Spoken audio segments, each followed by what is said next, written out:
The Asia-Pacific Financial and Innovation Symposium in Melbourne is like any other conference. Being better must mean you make more money for members. But for one element, dizzying amounts of money. There's $2 billion flowing into the system every week that we have to invest. And it's been enormously successful.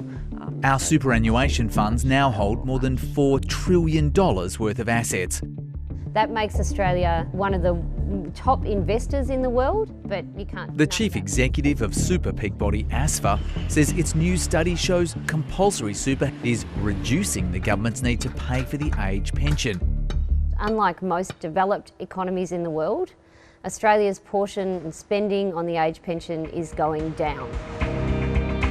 We currently spend around 2.3% of our GDP on the age pension, but that's expected to fall to around 2% by 2060, despite an ageing population with increased health needs. Most OECD countries are at 9% and growing, and they will be above 10% by 2060. But tax concessions on super contributions and earnings are already costing the federal government more than $55 billion a year. This lost revenue is expected to exceed the annual cost of the age pension by 2050. From July, 12% of all pay packets in Australia will flow into the system and are locked up until people can access it. So what are they going to do with all the money? The size of the system, it's 1.5 times the size of the Australian economy, growing to two times the size of the Australian economy in the foreseeable future.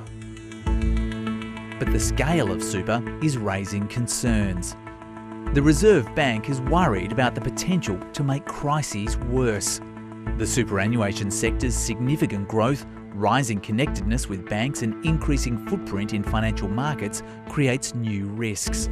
Superannuation funds directly hold nearly 1/3 of banks' short-term debt securities and over 1/4 of equity issued by domestic banks, as well as 21% of all the shares traded on the Australian Stock Exchange.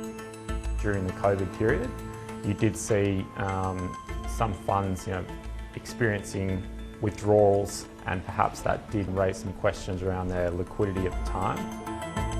The RBA's report noted a flip side, that as long-term investors with funds preserved until retirement, super funds can spend in a counter-cyclical way, picking up bargain assets and dampening financial system shocks. We have a very robust system that was designed to flex in relation to systemic issues. Super funds are expected to invest. Sam Sicilia manages $115 billion in assets and says most Australians wouldn't understand the continued growth of super, which is currently the 4th largest pension pool in the world.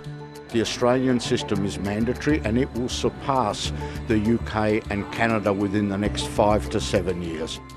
Despite our tiny population, soon only the US pension system will hold more in assets. That is an amazing, amazing strategic advantage for this country. Our very own pot of gold.